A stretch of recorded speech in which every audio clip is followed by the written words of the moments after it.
안녕하세요.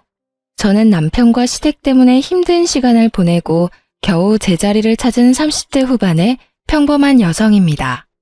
표리부동이라는 말을 아시나요? 겉은 훌륭해 보이나 속은 그렇지 못한 속물적인 것을 일컫는 말이라고 해요. 그리고 그 말은 제 전남편과 시모에게 딱 맞는 말이라 생각이 드네요. 오늘 제가 들려드릴 사연은 그런 앞과 뒤가 다른 두 사람과 인연을 끊게 된 이야기입니다. 만나지 말았어야 할 저희 두 사람이 만나게 된 것은 제가 30대 초반인 어느 날이었습니다. 당시 저는 어린이집 보육교사로 일하고 있었고 남편은 아동복지센터의 사회복지로 일하고 있었어요. 저와 남편은 소개팅으로 만나게 됐는데 제가 소개팅 전 상대방에게 원한 건 두 가지뿐이었어요. 술, 담배를 하지 않았으면 좋겠다고 말이죠. 요즘에 술 안 하는 사람은 없을 텐데 제 지인은 그런 사람 있다며 소개를 해주겠다고 하더군요. 처음 남편을 보았을 때는 착하고 순한 사람이라는 생각을 했어요. 그래서 저는 그 사람과의 만남을 이어갔죠. 그렇게 순순히 결혼으로 이어질 줄 알았던 저희 만남에 순간 브레이크가 걸린 일이 생겼어요. 바로 종교 때문이었죠. 저는 무교였고 저희 부모님도 종교가 없었어요. 조부모님은 불교였지만 다 돌아가시고 없었고요. 그래도 제사는 꼬박꼬박 지내는 집이었는데 남편 집은 달랐어요. 교회를 다니시더라고요. 특히 시모 될 사람은 독실한 신자셔서 주말뿐만 아니라 새벽이나 밤에도 다닐 정도로 교회와 그 커뮤니티를 사랑하는 아주 신실한 분이셨어요. 게다가 남편은 모태신앙으로 일하고 있는 곳도 기독교 재단인 곳이었거든요. 솔직히 고민이 안 될 수가 없었어요. 이혼 사유 중에 생각보다 많은 게 종교적인 문제인데 괜찮을까 싶었어요. 어머니에게 이야기를 해봤더니 생각 외로 긍정적인 답변이 금방 나오더라고요. 괜찮지 않니? 사이비 종교 이런 것만 아니면 솔직히 제사 지낼 것도 없고 교회 사람들끼리 나눔도 많이 하고 그런 것 같던데 네가 괜찮으면 엄마도 반대는 안 할 거야. 사람이 중요한 거지 종교보다야. 어떤 종교를 가지든 그 사람이 괜찮고 좋으면 돼. 그 말에 저도 곰곰이 생각했어요. 그리고 제게 청혼을 했던 남편에게 말했어요. 몇 번 다녀보다가 나랑 안 맞으면 나도 더 이상 안 나갈 거야. 그래도 괜찮아? 괜찮지. 고마워 자기야. 우리 엄마는 당신이랑 결혼한다고 하니까 엄청 좋아하셔. 그 이야기를 듣고 뭉클하지 않을 사람이 어디 있을까요? 저는 결혼 직후부터 시모 시부와 함께 교회에 다니게 되었어요. 생각보다 나쁘지 않았고 사람들도 좋았어요. 딱 한 가지 불편한 건 몸이 불편한 시부를 모시는 일이었는데 그건 남편이 많이 도와줘서 걱정 없었어요. 시부는 뇌졸중으로 몸이 많이 안 좋은 분이셨어요. 말도 정신도 어눌하고 몸은 더 운신하기 힘들었죠. 보통 병원에 보내는데 시댁에서는 직접 케어하고 계시더라고요. 그 부분이 참 대단하다 생각했어요. 다른 사람들도 똑같이 생각하는지 시모와 남편의 가족 사랑에 대해 항상 칭찬해주고 시부를 위해 기도도 해주고 했어요. 저는 그런 시모와 남편 옆에 붙어있는 것뿐이었는데 시모는 항상 며느리라며 인사도 시키고 여기저기 안면도 트게 만들어줬어요. 솔직히 귀찮다고 느껴지기는 했지만 가정의 평화와 사람 만난다는 생각으로 계속 다니고 있었습니다. 그렇게 화기애애한 가족이던 저와 남편은 결혼 1년 차에 아이를 낳았고 저는 점점 더 행복해졌어요. 완벽한 가족이고 평화로움이다 라고 생각했는데 그게 사실은 위장된 거였다는 걸 깨닫게 된 일이 있었죠. 결혼 2년 차, 아이가 1살이 됐을 무렵에 처음으로 크게 부딪힌 일이 생겼어요. 그건 정말 신혼 초에 일어난 일이었죠. 남편이 하루는 심각한 표정으로 저를 부르더군요. 여보, 앉아봐. 할 이야기가 있어. 무슨 이야기? 전 아무 생각 없이 거실 소파에 앉으며 남편에게 물었어요. 우리 전셋집 내놓고 우리 본가랑 합가하는 건 어때? 합가? 싫어. 아직 신혼인데 무슨 합가야? 제 입에서는 대뜸 거절의 말이 나왔습니다. 그만큼 생각조차 없던 일이었으니까요. 남편이 제게 이야기를 꺼내온 건 지금 살고 있는 신혼집이 제가 결혼 전부터 살고 있던 제 명의의 전셋집이었기 때문이었어요. 마음대로 결정할 수 없으니 제 양해를 구하려던 거였죠. 집이 마음에 안 들어? 그건 아니야. 엄마가 합가를 원하시는 것 같아서. 솔직히 우리도 전셋집에서 계속 살 수는 없잖아. 이 집 전세금으로 본가 리모델링 싹 해서 들어가면 좋을 것 같아서 그래. 어머님이 합가를 원하신다고? 나한테는 별말 없으셨는데? 그런 낌새조차 없으셨다고. 합가 이야기 엄마가 먼저 꺼내면 너무 원하는 것처럼 보일까봐 내가 말하는 거야. 솔직히 엄마 혼자 아버지 모시는 것도 힘들고 그 집도 평수는 좋은데 옛날 집이다 보니 아버지 수발 들 때 불편한 것도 있고 생각해보지 않을래? 저는 너무나 당황했습니다. 시부 때문이라면 할 말은 없지만 그래도 신혼은 즐기게 해줄 줄 알았어요. 그리고 남편도 결혼 전에는 따로 자취하며 살았기에 시부를 모시는데 큰 어려움은 없었나 보다 싶었는데 갑작스레 이런 이야기를 들으니 당황할 수밖에요.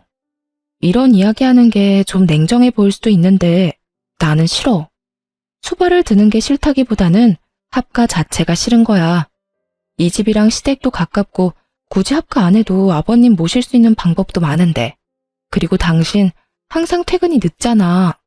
그러면 시댁에 있는 동안 일은 나 혼자 해야 한다는 뜻이고. 안 돼. 난 못해. 자신도 없고 싫어. 여보, 생각 좀 해보고 말해줘. 싫다고 딱 잘라 말할 수 있는 게 아닌 거 알잖아. 엄마도 고생 많이 하셨고 나도 최대한 도와줄 거야. 당신한테만 다 맡기진 않아. 그리고 엄마가 애도 봐줄 수 있고 얼마나 좋아? 그래도 싫어. 애는 내가 더 잘 봐. 그리고 최소한 이야기 꺼내기 전에 내 생각이 어떤지 물어봤었어야지. 갑자기 합가하자 라고 하면 누가 좋아해? 여튼 난 싫어. 아버님 수발 드는 거 힘들면 내가 도와드릴 수는 있어. 하지만 합가는 아니야. 애 데리고 합가. 당신이랑 나 좋아서 결혼했는데도 신혼 초에는 이것저것 많이 부딪혔거든? 그거 생각하면 어머님이랑 나 부딪히지 않을 이유가 없어. 당신이야말로 잘 생각해. 그래도 우리 부모님 일인데 당신 너무 냉정하게 말하는 거 아니야? 당신은 그럼 너무한 거 아니고? 그 돈 엄연히 따지면 내 돈이야. 그런데 그 전세금으로 뭐 하자 다 정해놓고 이런 식으로 통보하면 내가 얼씨구나 좋다 하면서 당신 말 따를 거라고 생각했어? 제일 큰 문제가 그거야.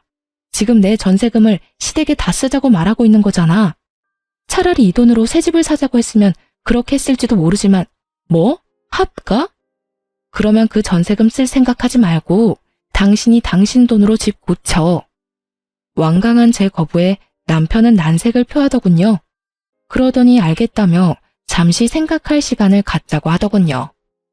저는 생각하고 말고 계속 거부할 생각이었는데 남편은 그게 아니었나 보더군요. 다음날 새벽 저는 육아로 지쳐 침대에 누워 눈을 감고 있었어요. 일은 가지 않아도 몸이 힘들었거든요. 한밤중에 뒤척이는 애 때문에 힘들었는데 잠도 오지 않아 침대에 누워만 있었어요. 그런데 그때 남편이 전화기를 몰래 들고는 거실과 이어진 화장실에 들어가서 누군가와 통화를 하더라고요. 상대방은 시모였습니다. 그리고 소곤거리는 남편의 통화를 듣는 순간 저는 이게 쉽게 끝날 일이 아니란 걸 알았어요. 엄마, 그 사람 지금 자. 내가 이야기해봤는데 씨알도 안 먹혀. 그래서 내가 좀만 더 시간 두자고 했잖아. 갑자기 아버지 모시라고 그러면 좋아할 여자가 어디 있어? 결혼 전에 그런 이야기 하나도 안 했는데. 그러는 엄마야말로 보육교사라고 했더니 아버지 수발 맡길 거라면 좋다고 했잖아. 두 사람 하는 이야기를 들어보니 문제가 많은 모자지간이었더군요. 그리고 합가를 하자는 이유도 명확했고요. 시모는 결혼 전부터 제게 시부 수발을 들게 할 생각이었더라고요. 보육교사라 돌보는 건 잘할 거라고 생각했나 봐요. 애면 봐줄 수 있죠. 제가 요양보호사도 간호사도 아닌데 어떻게 뇌졸중에 걸린 아버지를 전문적으로 케어해요? 그냥 공짜 노동력 부리려고 하는 거 그게 목적인 거죠. 골이 띵하더라고요. 화장실 문을 열어놨는지 선명히 들리는 소리에 저는 한바탕 하려다 멈췄어요. 제 것을 시댁 것처럼 말하는 걸 보니 제게 그 돈이 없으면 두 번 다시 저한테 그딴 소리 안 하겠지 싶어서 친정에 전화해서 나중에 남편에게 연락이 오면 우리 집에 빚이 많은 것처럼 말해주라고 말이에요. 그 다음날 저는 여전히 합가 어떠냐고 묻는 남편을 앉혀두고 그렇게 말했어요. 나도 할 말 있어. 근데 당신 모르지? 우리 친정에 빚이 좀 있거든? 내가 이 집 전세금 받고 나서 집에 일이 터져서 친정에서는 빚내서 그거 틀어막았어. 지금도 빚은 갚고 있는데 한참 남았고. 그래서 이 집 내놓고 나면 난 그 빚부터 갚아야 돼. 그리고 그거 갚고 나면 리모델링 할 돈도 안 남을 건데 괜찮겠어? 제가 이렇게 이야기했을 때 남편 반응을 보기로 했어요. 처가댁 빚이 얼만데? 1억 5천. 사실 그 돈은 제가 번 돈이 반, 엄마가 준 돈이 반이었어요. 그런데 남편은 저희 엄마에게 바로 전화부터 하더군요. 장모님, 실례되는 질문이긴 한데 혹시 처가에 빚이 있나요? 아유, 이서방, 미안하네. 얘 전세금 주고 나서 그런 일이 터졌지 뭔가. 빚이 한 1억 5천 정도 남아있는데. 결국 남편은 전화를 끊고 나더니 침울한 얼굴로 그러더군요. 그럼 집 내놓는 건 없는 일로 하자. 어차피 내놔봐야 긁어 부스럼이네. 끝까지 합가 우길 줄 알았더니 남편은 금세 백기를 들었습니다. 그런데 좀 이상했어요.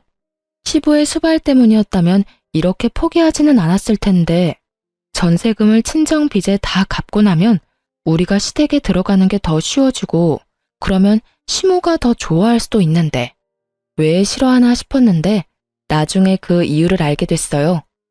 남편 앞으로 카드 명세서며 뭐며 다 날아오는데 돈을 어마어마하게 썼더군요. 당신 이게 다 뭐야? 왜 이렇게 돈을 많이 썼어? 그거 사실은 결혼 준비하면서 돈을 좀 많이 써서. 결혼한 지 벌써 3년이야. 게다가 당신 월급으로 갚는 것도 빠듯할 정도잖아. 이거 어떻게 갚으려고 이렇게 막 쓴 거야? 이번에 합가 잘 되면 당신 전세금 좀 빌려서 갚으려고 했지. 뭐? 그걸로 당신 빚을 내가 왜 갚아? 이건 지금 어쩔 건데? 갚아줄 생각도 없으면서 잔소리는 왜 해? 내가 알아서 할 거야. 대신 당분간 생활비 못 내. 제 재산을 자기 것처럼 여기는 남편 때문에 거짓말을 했지만 그 거짓말 때문에 남편이 자기 빚을 이렇게 오픈하게 될 줄은 저도 상상 못했어요. 저는 너무나 당황하며 남편을 재촉했습니다. 어머님한테 가서 도와달라고 그러자. 우리끼리 해결할 문제가 아니야. 나 지금 육아휴직 중이라서 돈 한 푼 안 버는데 당신까지 이렇게 빚을 지면 어떡하란 말이야.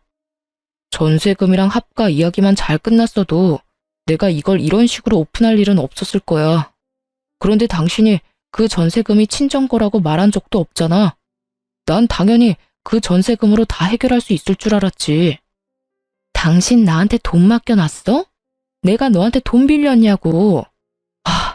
우리 집이 네 현금 창고야? 부부 재산은 공동의 재산이야. 어차피 내가 빚 있으면 당신도 힘들 거 아니야. 그러면 어떻게라도 갚아야 되지. 그게 맞는 거 아니야? 무슨 헛소리야. 당신 혼자 진 빚을 내가 왜 갚아? 그럼 그 돈은 어디다 쓴 건데? 남편은 아무런 말도 하지 못했습니다. 결국 우리들의 언쟁은 남편의 자리 회피로 끝이 났고 저는 남편에게 문자를 보냈습니다. 어머님한테 연락해서 어떻게든 도와달라고 해. 이 문제는 우리끼리 해결 불가능한 문제야. 지금 있는 돈도 없는데 나까지 빚을 내면 우리 둘 다 파산이야. 알겠어? 결국 남편이 시모에게 도움을 청했는지 그 다음날 저에게 전화가 걸려왔어요. 넌 도대체 집안 살림을 어떻게 하길래 네 남편이 그렇게 빚을 지는 것도 모르니? 그 이야기에 정말 당황했습니다. 왜 저를 탓하시는지? 돈을 빌린 건 본인 아들인데 말이죠. 어머님, 저는 아무것도 모르고 있었고 생활비도 그 사람은 저한테 한 달에 50만 원밖에 안 줬어요. 나머지는 본인이 알아서 쓰고 있었다고요. 한 달에 꼴랑 50만 원 받는 걸로 무슨 살림을 어떻게 살라고요? 그럼 저 혼자 벌어서 세 식구 살림하란 말이에요? 얘는 또 뭐 그런 식으로 이야기를 하니? 어쨌든 이번 일은 내가 해주기로 했다. 앞으로 정신 좀 똑바로 차리고 살아. 살림은 그렇게 하는 거 아니야. 알아듣겠어? 저한테 말고 남편한테 말씀하세요. 제가 그런 말을 들을 이유가 없어 보이네요. 집안일에 도움 줄 거 아니면 방해나 되지 말라고요. 결국 시모와 저도 다투게 되었고, 시모는 더 이상 말해봐야 자기 아들 얼굴에 침 뱉는 일밖에 안 되니 뚝 전화를 끊어버리더군요. 그 뒤로 남편이 제게 왜 어머니와 다퉜냐며 화를 냈지만 저는 제가 화를 낸 게 잘못됐다고 생각하진 않거든요. 그래서 남편한테 얘기해줬죠. 당신이 잘했으면 어머님이랑 나랑 싸울 일도 없어. 애초에 당신이랑 싸울 일도 없었겠지. 그래서 앞으로 이런 일로 다시 한 번 더 우리 결혼 생활에 문제가 생기게 되면 나 절대로 당신 가만히 안 둬. 알았어? 한 번만 용서해주고 넘어가는 거야. 두 번은 안 돼. 알아들었어? 다시 사고 치면 그때는 당신이고 뭐고 안 볼 사람 되는 거라고.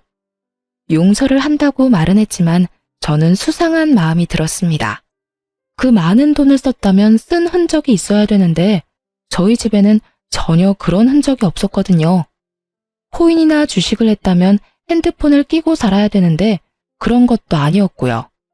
그렇지만 이미 남편의 빚은 시모 덕분에 사라졌고 남편은 그 뒤로 얌전했기 때문에 조금씩 마음을 놓았어요. 그때 더 파고들었어야 했는데 그 의심의 불을 지핀 일은 불과 몇 달 만에 일어났습니다. 저희 아파트 아랫집에 조리원 동기가 살았거든요. 애들 생일이 똑같고 같은 아파트라 친하게 지내곤 했는데 그 동기가 저한테 동영상과 사진을 보냈더라고요. 자주 애들 사진 공유하니까 애들 사진인가 보다 싶어 들어갔는데 저는 사진을 보고 너무 놀라 들고 있던 컵을 떨어뜨리고 말았습니다. 그 영상에는 남편과 한 여성이 저희 아파트 지하주차장에서 손을 잡고 포옹을 하며 다정하게 붙어있는 장면이 그대로 녹화되어 있었어요. 저는 부랴부랴 조리원 동기에게 전화를 했습니다. 이게 뭐야? 이거 어디서 난 거야? 언니, 봤어요? 그거 형부 맞죠? 세상에, 어쩐지. 나 요즘에 배달시킨 게 계속 없어져서 아파트에 관리사무소 가서 CCTV 확인 좀 해달라고 했거든요. 계속 물건이 없어진다고요. 좀도둑이 제 박스를 가져가는 게 보이긴 하는데 지하까지 가더라고요. 그래서 저도 지하 주차장 CCTV까지 봤죠. 근데 그 도둑놈이 사람 인기척에 놀라 흠칫하며 후다닥 지나가는데 옆에서 형부랑 그 여자랑 둘이 있더라고요. 너무 놀라서 언니한테 영상 보낸 거예요. 그 여자 누군지 모르겠어요? 전혀 짐작도 안 되는 여자였어요. 남편이 밖에서 여자를 만난다는 것도 모르고 있었으니까요. 지금 당장 남편에게 전화할까 하는데 그때 제가 자주 보던 고민상담 코너에서 불륜은 증거 싸움이라는 말이 언뜻 떠오르더군요. 저는 이 쥐새끼 같은 남편과 상간녀가 증거를 다 불태우기 전에 몰래 증거부터 수집하기로 했습니다. 그리고 상간녀의 뒤도 같이 캤어요. 털어서 먼지 안 나오는 사람 없잖아요. 작정하고 증거를 모으는데 상간녀도 참 양파 같은 여자더군요. 게다가 더 열받는 건 남편이 그때 빚진 거 있잖아요. 그 돈을 전부 그 여자한테 다 털어넣었다는 사실이에요.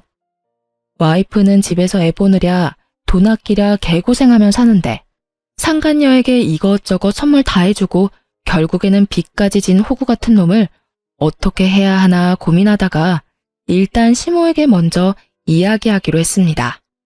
시모가 독실한 기독교인인데 자식이 불륜을 저지른다고 하면 남편을 혼내줄 거라고 생각했거든요. 그런데 그 반응은 제 예상과 180도 달랐어요. 네가 잘못한 거 아니니? 내 아들하고 닮은 사람일 수도 있지 않니?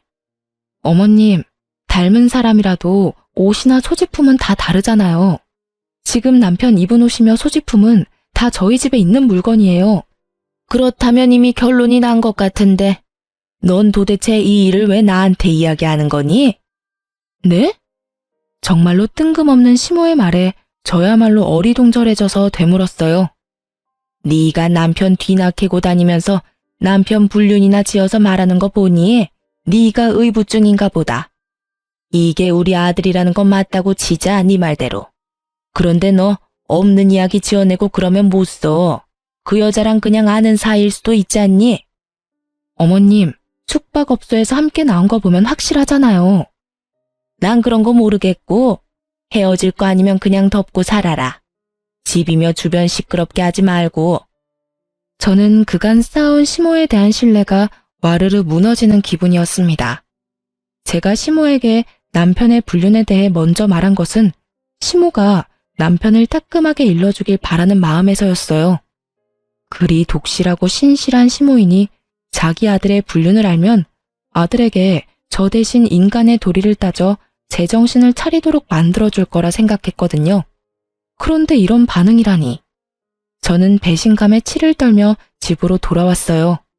이를 바득바득 앓며 모아놓은 증거를 보며 저는 그날 저녁 남편에게 제가 모은 증거를 들이밀며 따졌습니다.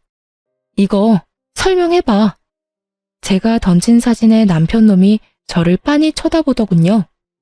또 내 뒷조사했냐? 뒷조사했으면 왜? 잘못됐어? 열받으면 너도 내 뒷조사해. 나는 아무것도 걸릴 거 없으니까. 나처럼 네가 떳떳하면 문제 없잖아. 그런데 지금 이게 뭐야? 네가 바람피운 증거가 떡하니 있는데? 아, 진짜 너 최악이다. 어떻게 남의 사생활을 이런 식으로... 불륜이 사생활이야? 말 같은 소리를 해. 어디서 개 짖는 소리 그만하고. 그리고 너 알고는 있어? 그 여자 가정까지 있는 유부녀야. 알고 만나는 거니? 알고 있어. 뭐? 안다고. 그 사람도 곧 이혼하고 나랑 결혼하기로 했어. 결혼? 미쳤어? 당신 유부남이야. 그게 뭐? 솔직히 당신이랑 결혼 잘못한 것 같아. 그 여자를 먼저 만났다면 당신이랑 결혼 안 했을 거라고. 당신 직업이 엄마 마음에 들어서 결혼한 거야. 그걸 말이라고. 정신이 나갔네. 제정신이 아니야. 제정신이었으면 결혼해서 네 새끼 낳아준 마누라한테 이런 말을 할 수가 없지. 당신이 알았으니 차라리 잘 됐어. 우리 이혼하자. 뭐가 이렇게 당당한가 싶었어요. 가진 거 쥐뿔도 없는 놈이 저만큼 당당하니 뭔가 큰 걸 감추고 있나 싶을 정도였죠. 남편과 싸우고 난 뒤 저는 시모와 함께 가던 교회에 안 갔어요. 갈 기분도 아니었고 그런 식으로 말하는 시모와 마주하고 싶지도 않았거든요. 그런데 그날 시모에게 전화가 왔더군요. 너 오늘 왜 안 왔니? 너 이거 신뢰의 문제야. 오늘은 아파서 못 나온다고 했으니 다음은 꼭 나와. 아들이 바람을 펴서 집안이 난리가 났는데도 교회에 운운하는 시모를 보니 완전 눈이 확 돌아버리더라고요. 안 나가요. 제가 거길 왜 나가요? 이제 그 사람이랑 이혼할 판인데. 뭐? 너희 이혼한다고? 네, 그 사람이 이혼하자입니다. 그것도 가정이 있는 여자랑 결혼하겠다고요. 제 말에 살짝 충격 먹은 건지 시모가 순간 아무 말도 못하더군요. 이제 좀 속 시원하세요? 저를 의부증으로 몰아가면서 아들 두둔하시더니 하필이면 가정이 있는 여자랑 바람을 핀다니 어떠세요? 저는 기분이 아주 더럽던데. 덮고 살고 할 것도 없었네요. 빌며 사과라도 하고 다시는 안 만나겠다고 해도 용서해줄까 말까인 상황에 유부녀를. 그만해라. 어차피 너희 사이 망가진 거 고칠 수 없어 보이니 이혼하는 것도 한 방법이지. 그리고 너 이혼할 거면 곱게 해. 어디 가서 소문나도록 하지 말고. 처신 똑바로 하라는 소리야. 알아들어? 세상에, 제가 들은 게 맞나 싶었어요. 아들 두둔하는 거야 그렇다 손 치지만 저한테 처신을 똑바로 하라니. 제 자식한테는 쓴소리 하나 하기 싫고 며느리한테는 쓴소리며 못할 소리며 가리지 않고 하는 시모를 보니 저도 이성의 끈이 뚝 끊어졌어요. 이혼하는 마당에 그걸 어떻게 신경 써요? 그렇게 조용히 저희 이혼시키고 싶으시면 어머님이 알아서 하세요. 저한테 이래라 저래라 하지 마시고. 시모 때문에 열받아서 씩씩거리는데 상간녀가 저한테 연락이 왔어요. 잠깐 나오세요. 서로 할 말 많잖아요. 내가 너 오란다면 오고 가란다면 가는 사람이야? 나 당신 같은 여자랑 상종도 하기 싫으니까 2번 다시 연락하지 마. 저도 앞으로 연락 안 할 거예요. 한 가지만 말하려고 했는데 그럼 전화로 하죠. 집에 있는 거 다 놔두고 몸만 나가세요. 지저분하게 굴면서 이혼 안 하려고 발버둥 치지 말고요. 뒤처리하는 저도 생각해줘야죠. 정신 나간 년이 여기 또 있네. 이보세요 상간년아. 뒤처리는 네가 다 해야 할 것이고 대신에 이혼은 무조건 내가 해준다. 그리고 여기 있는 내 물건 딱 다 들고 갈 거야. 네가 사귀는 그 나쁜 불륜남한테 무슨 소리 들었는지는 모르겠지만 쓰레기 새끼 데리고 살아봐야 쓰레기라는 거 언젠가는 깨닫기 바란다. 한 번만 더 전화해서 이딴 도발하면 너네 회사로 가서 한바탕 뒤집어 줄 거야. 쓰레기라도 뺏기니까 속 쓰려서 발악하나 본데 나는 그 사람하고 헤어질 생각 없어요. 우리는 사랑으로 맺어져 있고 당신 같은 사람은 그냥 거쳐가는 사람일 뿐이라고. 어디서 버림받은 주제에 큰 소리야? 버림받았으니까 큰 소리 치지. 마음 같아서는 온 동네방네 돌아다니면서 두 연놈들이 무슨 짓 했는지 다 까발리고 싶다만 내가 나중을 위해서 참는 거야. 두고 너네들한테 복수하려면 지금 법에 문제되는 일 만들어서 처벌받으면 곤란하지. 벌벌 떨면서 살아. 내가 위자료 소장 어디로 던질지 모르니까. 남편과 시모 상간녀까지 재수없는 것들과 드자비질하는데 지치는 건 저더군요. 그래서 한 번에 싹 다 정리하기로 마음먹었습니다. 그날로 저는 남편과 이혼 소송에 들어갔습니다. 그리고 그와 동시에 집주인에게 전화를 했어요. 재계약 안 하겠다고요. 때마침 전세 재계약 날짜가 다가오고 있었거든요. 부동산에서 왔다 갔다 하는데 남편에게는 이야기도 안 했어요. 어차피 집에 들어오지도 않더군요. 문자 하나 왔어요. 이혼 판결 나기 전에는 거기 안 들어갈 거라고요. 제 신혼집도 재산 분할에 들어갈 거라는 착각이라도 한 모양이더라고요. 저는 모르는 척했어요. 알려줄 필요도 없었죠. 고유 재산은 재산 분할에 안 들어간다는 걸요. 그렇게 전셋집은 새로운 계약이 됐고 이사 전날 저는 짐을 모두 싸서 친정으로 모두 보내버렸어요. 큰 가전 중에 쓸만한 것은 모두 팔아버렸고 남편 짐은 그대로 놔뒀어요. 그리고 제 짐 다 보내고 남편 놈에게 문자 하나 보냈어요. 짐 가지고 꺼져. 라고 말이죠. 남편 놈은 답도 없더군요. 저는 코웃음을 쳤습니다. 남편 놈이 이제 당할 일들이 눈에 선했거든요. 역시나 다음날 아침이 되니 집주인이 전화가 왔더라고요. 아유, 새댁. 짐을 이렇게 빼다 말면 어떡해? 좀 있으면 새로운 세입자 들어오는데 빨리 와서 빼줘야겠는데. 어머, 제 전남편이 아직 안 뺐나 보네요. 아주머니, 죄송한데 전남편이 제 연락은 안 받아서 그러는데 전화번호 알려드릴 테니까 전남편한테 직접 전화 좀 해주시면 안 될까요? 전남편 그러니 집주인도 눈치를 챈 모양이더군요. 아이고, 알았어. 내 전화해 볼게. 그렇게 집주인과 전화를 끊고 10분도 지나지 않았는데 전남편에게 연락이 왔더군요. 이제야 이 상황이 얼마나 급한지를 알았던 모양이에요. 저는 시침이 뚝 떼고 전화를 받았어요. 야, 너 도대체 뭐 하는 거야? 집을 왜 멋대로 계약 해지한 건데? 내가 돈 내고 계약한 집을 내가 내놓겠다는데 당신이 왜 이 난리야? 누가 보면 당신 집인 줄 알겠네. 그거 우리 재산 분할에 들어가야 되는 목록이라고. 웃기시네. 야, 너 그거 믿고 나한테 그렇게 큰 소리 뻥뻥 쳤어? 어쩐지 상간녀가 나더러 집에 있는 물건 하나도 가져가지 말라더니. 그거 이혼 전에 내가 취득한 고유재산이라서 재산 분할 안 되는 거 몰랐지? 게다가 우리 혼인기간이 3년밖에 안 돼. 기간 짧아서 해당 안 되고 어줍잖게 주워들은 건 있나 본데 그러면 끝까지 잘 들었어야지. 뭐? 아, 진짜? 야, 너 당장 다 돌려놔? 가전이며 가구며 다 돌려놓으라고. 그거 네가 샀어? 내가 다 샀잖아, 도둑놈 같은 놈아. 우리 집에서 네가 가져갈 건 네 몸뚱이랑 네가 산 물건들 뿐이야.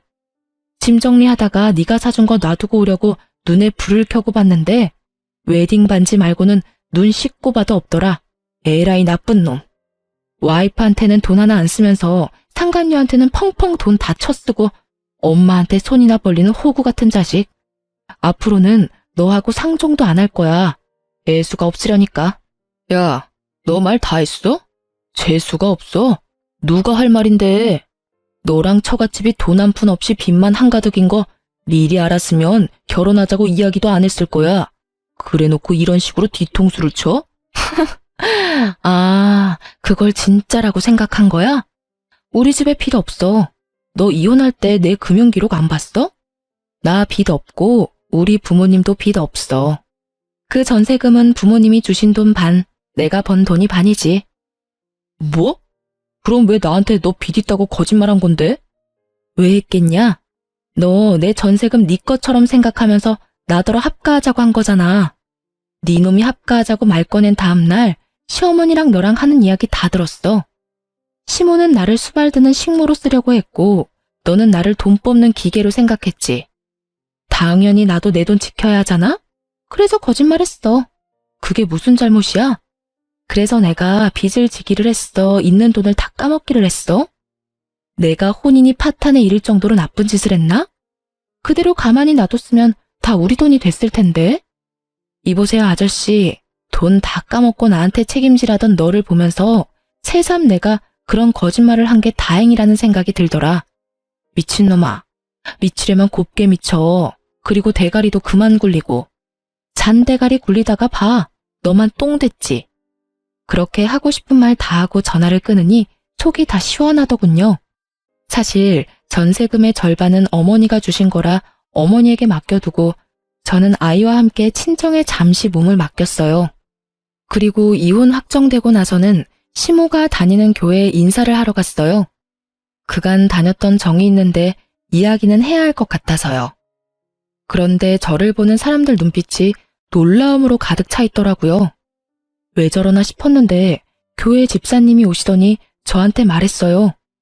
아니, 얼마 전에 암으로 죽었다고 하지 않았어? 암이요?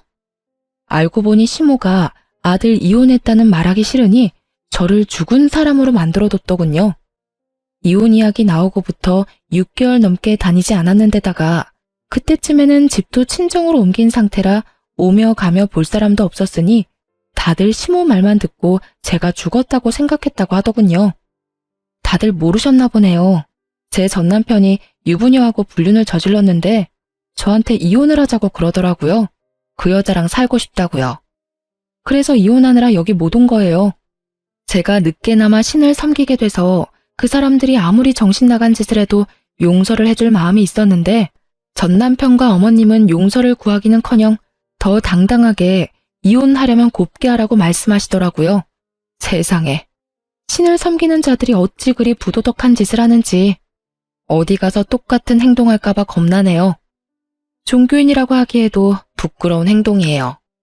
어머, 설마 그런 일이 있을 줄이야. 그럼 그 여사님이 데리고 다니던 여자가 그 유부녀인가? 시모는 벌써 여기에 그 상간녀까지 데리고 다니는 것 같았어요. 그런데 산 사람을 왜 죽었다고 했대? 아무리 미워도 그런 짓을 하면 안 되지. 그분도 예전 같지 못하시네. 이 죄를 어찌다 회개하시려고. 회개를 할 마음은 있으시겠어요? 없던 일로 하고 싶어서 며느리를 죽은 사람 취급했는데. 어휴, 못 믿을 사람이네. 커뮤니티 내부는 그야말로 난리가 났고 자리에 시모도 없는데 시모의 악명이 순식간에 퍼져갔어요. 저는 인사를 하러 갔다가 시모에 대한 복수를 완수하고 사람들의 작별 인사를 받으며 교회 밖으로 나왔어요. 그런데 주차장 근처에서 시모의 목소리가 들리더군요. 예, 너 이런 옷 좀 입지 말라고 몇 번을 이야기했어. 불륜으로 우리 아들 만난 거 티내고 싶어서 그래? 도대체 애가 한 번에 알아듣는 법이 없어. 아휴, 내 아들이지만 어쩌면 보는 눈이 이렇게 없는지. 그래도 이전 며느리는 데리고 다니는 맛이라도 있었지. 이건 뭐 반반한 얼굴 말고는 뭐 하나 제대로 하는 게 없어. 전 시모는 상간녀를 아주 물어뜯고 계시더군요. 저는 그 모습을 보며 웃었습니다. 그리고 전 시모 앞에 떡하니 얼굴을 드러냈죠. 너 왜 여기에 있어? 너 설마 교회에 들어갔다 오는 길이니? 그건 어머님이 들어가 보시면 알겠죠. 인사 잘하고 돌아갑니다. 그리고 죽었다고 말해주셔서 고마워요. 근데 그거 아시나 모르겠네요. 죽었다는 소문나면 오래 산다는 말. 그치만 어머님 평판은 좀 그렇겠네요. 사람들이 거짓말쟁이라고 생각하지 않을까요? 미쳤어. 너 진짜 미쳤어. 이혼한 마당에 여길 왜 와? 제 말에 시모가 부들부들 떨며 저를 손가락으로 가리키더군요. 살아있는 사람인데 어딜 가든 무슨 상관이에요? 이제 우린 남보다 못한 사이인데. 저는 시모 앞에서 눈치만 보고 있던 상간녀에게 말했어요. 남의 떡 손에 주니까 어때? 아주 텁텁하고 찝찝하지. 내가 그쪽한테는 큰 절을 해도 모자라네. 이런 정신 나간 가족들에게서 벗어나게 해줘서. 근데 너도 교회 들어갈 거면 조심해라. 내가 벌써 전 남편이랑 유부녀랑 바람난 거 다 말했으니까. 아니다. 들어가면 눈총 좀 받고 끝이지 뭐. 그게 대수야. 사람들 소문 금방 가라앉아. 하긴 안 가라앉고 정착되는 경우도 있긴 하지만. 제 말에 상간녀도 얼굴이 새파래져서는 부들부들 떨며 저를 노려보더군요. 그 모습에 저는 결정타를 날렸어요. 아참, 그리고 내가 살던 신혼집, 너 거기 있는 거 다 놔두고 몸뚱이만 나가라고 했었지? 근데 어쩌지? 네가 그 정신 나간 놈한테 무슨 말을 들었는지는 모르겠지만 그 전셋집 결혼 전부터 내가 가지고 있던 전셋집이거든. 그래서 이혼할 때 재산 분할 목록에 안 들어가. 그게 무슨 말 뜻인지 모르겠지? 내가 상냥하게 알려줄게. 네 남편 개털이라는 뜻이야, 이 상간녀나. 남의 거 탐내다가 둘 다 개털 됐네? 정말 보기 좋은 한 쌍이다. 그치? 상간녀가 그 이야기 듣더니 벼랑간 가방 안에서 차키를 꺼내더니 급하게 차에 시동을 켜더군요. 예, 며느라가 어디 가냐? 나도 같이 가야지. 너만 가면 어떡해? 제가 왜 며느리예요? 아직 혼인신고 안 했거든요. 그리고 저는 돈 없는 남자랑 결혼할 생각 없어요. 여태까지 이 말도 안 되는 짓에 어울려준 건 그 남자가 나를 데리고 살 자격이 된다고 생각해서였거든요. 돈이 없으면 저랑 살 생각을 하면 안 되죠. 냉정하게 할 말만 하고 돌아선 상간녀는 차를 타고 사라졌고 시모는 멍청하게 서 있더군요. 상간녀가 아주 얌전한 줄 착각하고 계셨더군요. 그러다 뒤통수 맞고 벙찐 표정이 참 보기 좋았어요. 그리고 이때다 싶어 저는 교회를 향해 소리쳤어요. 어머, 어머님, 여기서 보네요? 제가 죽었다고 말씀하셨다고 하시던데 어머님은 잘 지내셔서 다행이네요. 결국 제 큰 목소리에 안에 있던 사람들이 나와 시모를 둘러싸자 시모는 참지 못하고 그대로 도망쳤어요. 헐레벌떡 뛰어가는 그 뒷모습을 보는데 어찌나 고소하던지. 나중에 소문을 들어보니 소문이 다 나서 그곳에 가지도 못하고 결국 노이로제 걸려서 병원 치료받으러 다닌다고 하더군요. 사람을 죽은 사람으로 만들려고 했는데 이 정도는 당연히 벌받을 생각하셨어야지. 그런 짓을 하고도 아무렇지 않게 넘어갈 양심 없는 생각을 하니 이런 불상사가 터지네요. 저는 마지막으로 전 남편에게 한 방을 날리기 위해 이메일을 하나 작성했습니다. 그리고 전 남편의 회사로 휙 보냈죠. 그 안에 적힌 글은 남편이 한 짓들을 간략히 적은 글이었는데 보통의 회사라면 굳이 불륜 정도로 문제 삼지 않을 테지만 그 직장 자체가 좀 특수하거든요. 기독교 재단 아동센터. 아동을 돌보는 사람이며 게다가 신실한 사람들이 모인 곳에서 유부녀와의 불륜으로 조강지처와 아이를 버린 인간에 대해 좋게 생각할 리가 없으며 자신들의 이미지를 생각하지 않을 수가 없겠죠. 결국 전 남편은 회사에서 품위유지 위반과 심각한 사칙 위반이 적용돼서 직장에서 잘렸어요. 사실 이렇게 잘리기 쉽지 않은데 알고 보니 시모가 그 직장에 전 남편을 넣어줬던 건데 시모가 저지른 부도덕한 짓들이 직장까지 소문나면서 결국 남편을 해고하는 것으로 가게 됐다고 해요. 나중에 들어보니 상간녀도 전 남편에게 정 떨어졌는지 정말로 돈이 없어서 마음이 식었는지 전 남편을 버리고 떠났다고 하더군요. 저는 조금 늦게 상간녀에게 상간녀 위자료 소장을 보냈어요. 상간녀는 능력이 좋은 모양인지 그새 새로운 남자를 낚았더군요. 저도 몰랐는데 새로운 남자와 함께 있다가 불시에 제 위자료 소장을 그 남자가 보게 되어 한바탕 난리가 나서 다시 버려졌다고 합니다. 제가 거기 있었어야 했는데 그 여자가 어떻게 버려지는지 봤어야 속이 더 시원했을 텐데 그럴 수 없던 게 너무 아쉽네요. 전 남편은 양육권이며 친권 다 포기하겠다고 해놓고는 이제 와서 징징대며 아이를 포기 못한다며 아이한테 면접 교섭권을 쓰겠다며 난리를 쳤어요. 결국 애 때문에 만나게 됐는데 남편 놈이 우물쭈물하는 걸 보니 딱 감이 오더라고요. 이쪽이 본론이겠다 싶은 감. 그래서 제가 먼저 선수 쳤어요. 잠깐만, 나부터 이야기 먼저 좀 할게. 혹시라도 정말 혹시 말도 안 되는 이야기이긴 한데 만에 하나라도 나한테 미안하다 잘못했다 이런 이야기 할 거면 하지 마.